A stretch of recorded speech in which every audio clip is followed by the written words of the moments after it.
नमस्कार, आदाब, जोहार, अस्सलाम वालेकुम। आप देख रहे हैं जेजी टीवी और मैं इमरान आलम। आप लोगों से आग्रह है, अगर आप लोगों ने जेजी टीवी को सब्सक्राइब नहीं किया है तो सब्सक्राइब कर लें, आइकॉन घंटी दबाएं, लाइक करें, शेयर करें और कमेंट बॉक्स में जाकर अपनी राय दें। फिलहाल देखिए आज की खबरें।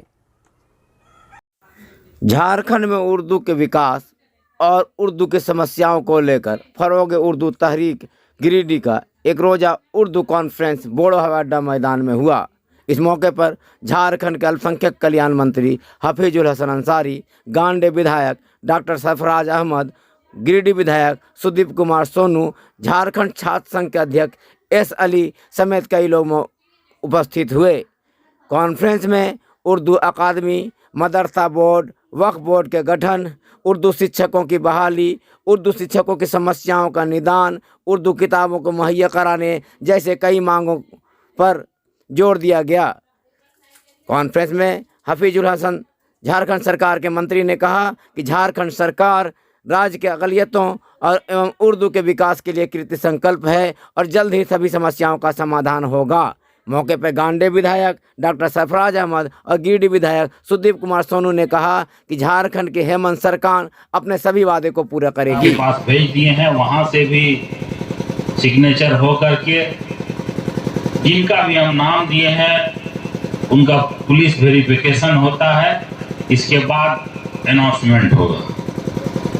वक्फ बोर्ड, अल्पसंख्यक आयोग, ये सब का भी फाइल तैयार है। अभी आप देखे होंगे कि जो भी मंत्री हैं उन लोगों को बिसूत्री का जिला अलॉट किया गया। पहले बिसूत्री का होगा जिला वाइज, इसके बाद अल्पसंख्यक आयोग का और वक्फ बोर्ड का।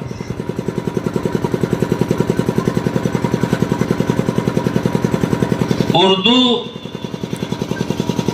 को हम लोग छोड़े, आप अपना दिल से बोलिए। आज से 20 साल 25 साल पहले जिस तरह मदरसा में पढ़ाई होता था, मकतब में पढ़ाई हम लोग अपना बच्चा को भेजते थे, क्या आज आप हम लोग भेजते हैं? नहीं भेजते हैं। क्या हम अपने बाल बच्चे के पीछे 1 घंटा समय देते हैं? नहीं देते हैं। आप कोई भी मुस्लिम गांव जाइए, पकौड़ी और चाय में सब परेशान रहता है। शाम में 1 घंटा 2 घंटा जब तक वो लंबा लंबा वहां फेंकेगा नहीं, तब तक उसका पेट का पानी नहीं पचेगा, उससे काम नहीं चलेगा। अगर आपको बराबरी करना है, अगर आपको मुख्य धारा में आना है, तो सबसे बड़ा हथियार है शिक्षा। आपको शिक्षित होना होगा, इसके बाद आपको कोई आगे बढ़ने से नहीं रोक सकता। कोई मंत्री, कोई एमएलए, कोई एमपी आपको कुछ नहीं कर सकता है जब तक आप शिक्षित नहीं हो। आप पढ़िए, आमिर सुबहानी टॉप किए, कौन मंत्री उनको साथ दिया? अपना बदौलत में वो टॉप किए। आप बाल बच्चा को पढ़ाइए। आप जो फजूल खर्ची डीजे और शादी ब्याह में लन फन में इधर उधर करते हैं, उसको बंद कीजिए। 1.5 लाख तिलक लिए, 2.5 लाख खर्चा कर दिए। इस सब पर आप ध्यान दीजिए। नीचे स्तर का समाज को आप सुधारिए। बतलाइए, जो भी चाहे लड़का लड़की की शादी में तो परेशान होते ही है, लड़का भी शादी में दहेज लेने के बाद भी उनका 1 लाख रुपया कर्जा हो जाता, होता कि नहीं? बताइए। खाली दिखावटे में डीजे नहीं होगा तो बारातिये में जाओ। और हम लोग डीजे में जाने के साथ साथ डीजे ले जाने, तब आपका तरक्की होगा।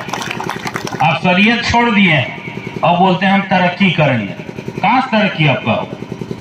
आप हर जगह मुंह में गिरिएगा। जो भी एजेंडा है, मैं है मदरसा का भी पिछला ही कैबिनेट में 183 मदरसा का मानदेय रुका हुआ था, उसको हम लोग पास कराए।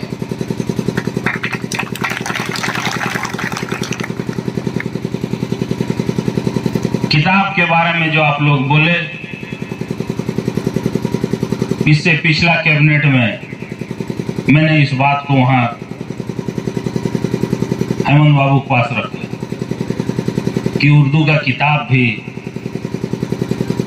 सरकारी तौर से बंटना चाहिए, लेकिन हम लोग उर्दू पढ़ते कितना। काबीना मंत्री हफीज साहब जी वो आगू माफ कीजिएगा, सबका नाम जितने देर भी बैठा मैंने सबकी बात पे गौर खौस किया। हमारे रांची से भी अली साहब आए हुए हैं, इनकी बात को भी मैंने बहुत ध्यान से सुना। बहुत मेहनत कर रहे हैं और काफी इन्होंने उर्दू के लिए कोर्ट का चक्कर काटा है, बहुत कर, इसमें कोई शक नहीं। और मैं बता दूं आपको कि 1980 से 85 तक मैं भी विधायक था बिहार, जब यूनाइटेड बिहार में, और हम लोग करीब 14-15 मुस्लिम विधायक थे उस समय। और जो आप कह रहे हैं उर्दू को सेकंड लैंग्वेज करने के लिए बहुत दबाव हम लोग को देना पड़ा था, बहुत दबाव। उस समय झारखंड बिहार सब एक था, तो जगन्नाथ मिश्रा ये भी बहुत हम लोग के हमदर्द होते थे मुसलमानों के, और दबाव में थे। और फुल फ्लेज कांग्रेस की गवर्नमेंट थी, तो उन्होंने उर्दू को सेकंड लैंग्वेज डिक्लेयर किया। न केवल बिहार, झारखंड सब उस समय एक ही था। और आगे चलते रहिए तो 1983-84 में वहां भी बहुत उठापटक सरकार में होती थी। कांग्रेस पार्टी ही ऊपर से करती थी, कल तुम चीफ मिनिस्टर बन जाओ, परसों तुम बन जाओ। यही सब की वजह का नतीजा आज जो हो रहा है, नजर आ रहा है। तो चंद्रशेखर बाबू की जब सरकार बनी तो मुझे भी मौका मिला कुछ दिन काम करने का, मुझे शिक्षा मंत्री बनाया गया।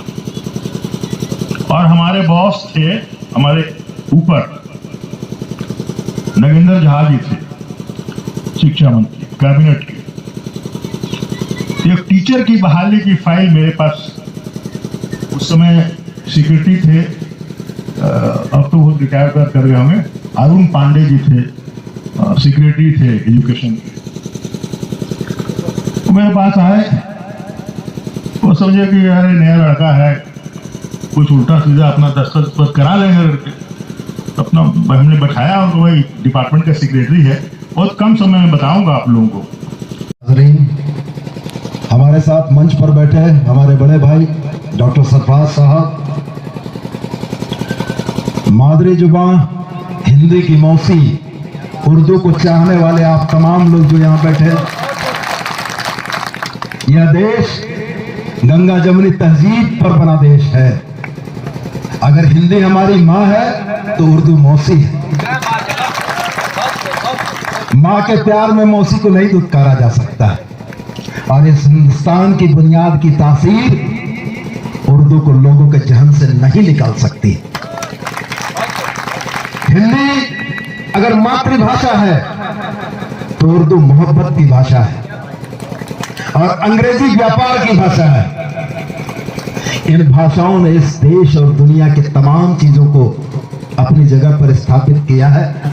मैं तो सिर्फ यही कहना चाहता हूं कि उर्दू, या खास करके जिस माहौल में आज ये देश चल रहा है, ये देश की आजादी की 70 सालों के बाद का एक बड़ा संकट है। जिस संकट, इस दौर ने किसी की परेशानी को अपनी बेहतरी का जरिया बनाने की कोशिश की है, जो आपसे छुपा नहीं। यह दौर राजनीतिक फायदों के लिए समाज के किसी एक वर्ग को निशाने पर लेने की कवायद का दौर है। लेकिन मैं ये बात जानता हूं कि कोई भी दौर यकसा नहीं रहता है, हमेशा नहीं रहता है। आज अगर ये है तो वो बीज जो जमीन के अंदर गड़ा होता है, सही मौसम आने पर खिलता है और तमाम उन आशंकाओं को समाप्त करता है कि उस बीज को जमीन में गाड़ने वाले जब यह सोचते हैं किस बीज को जमीन में गाड़ दिया, ये दफन हो गया या खत्म हो गया। जब मौका उपयुक्त, मौसम उपयुक्त आता है तो वैसी स्थिति में वो बीज जन्मता है और अपनी ताकत, अपनी औकात से तमाम लोगों को वाकिफ और रूबरू कराता है। आज इस माहौल में शायद कुछ चीजें धुंधली हैं। आज इस माहौल में समाज का एक तबका जरूर से चिंतित है, लेकिन मैं आपको पूरे भरोसे और विश्वास के साथ यह कहता हूं कि गंगा जमुनी तहजीब की इस धरती में उर्दू को दफन करने की तमाम साजिशें बेनकाब होंगी, बर्बाद होंगी और यह देश माहिंदी के साथ मौसी उर्दू को साथ लेकर चलेगा और गर्व और फख्र महसूस करेगा कि उर्दू के भी चंद अशार और चंद शब्द मैं बोल सकता हूं। और मैं सिर्फ यह आपके माध्यम से, इस मंच के माध्यम से, तमाम यहां बैठे लोगों के माध्यम से यह स्पष्ट कहना चाहता हूं कि दोयम दर्जे का नागरिक कोई नहीं है। आप भाई हैं, भाई की हैसियत बराबरी की होती है और भाई की बराबरी की हैसियत कायम रहेगी। इस बात का मैं वचन और इस बात का आपको भरोसा दिलाकर जाता हूं। सूबे में सरकार आपके रहनुमाओं की है, सूबे में सरकार आपको सुनने वालों की है, सूबे की सरकार आपकी परेशानी, आपकी दिक्कतों से के बारे में जानकार है और यकीन जानिए और भरोसा रखिए, आपकी सरकार, आपको सुनने वाली सरकार आपकी तमाम परेशानियों के निजात पाने के रास्ते खोजेगी और यह देश में अव्वल राज्य होगा जहां इस भावना के लोगों को किसी भी तरह की रियायत नहीं बख्शने की बात होगी। 20 तारीख को सूबे की विधानसभा में आने वाला बिल इस बात की नजीर होगा कि झारखंड ने अपनी तमाम रियाया, चाहे वो किसी जाति और धर्म के हों, उनको बचाए रखने और उनको महफूज रखने के लिए और इन दहशतगर्दों को कानून के सामने ले जाने के लिए एक महत्वपूर्ण बिल पेश किया, जिसके गवाह आप भी बनेंगे, मैं भी बनूंगा, डॉक्टर सरफराज साहब भी बनेंगे। एसपी कार्यालय गिरिडीह में एसपी अमित रेणु के नेतृत्व में क्राइम बैठक का आयोजन किया गया। इस मौके पर जिले भर के क्राइम के निदान के लिए सभी थाना प्रभारियों, डीएसपी एवं इंस्पेक्टरों को निर्देश दिया। एसपी अमित वी रेणु ने कहा कि गिरिडीह जिले में क्राइम के कोई गुंजाइश नहीं रहे, इसकी जिम्मेदारी तमाम पुलिस पदाधिकारियों को है। एसपी ने कहा कि क्राइम कर रहे लोगों पर सख्ती से निपटा जाए। उम्मीद है कि आज की खबरें आपको बेहतर लगी होगी, तो इसी तरह की खबरें देखने के लिए JGTV को सब्सक्राइब करें, आइकन घंटी दबाएं, लाइक करें, शेयर करें और कमेंट बॉक्स में जाकर अपनी राय जरूर दें, ताकि हमें भी लग सके कि हम आखिर जनता के साथ कितने खड़े उतर रहे हैं। तो जुड़े रहें JGTV के साथ, JGTV आपके साथ।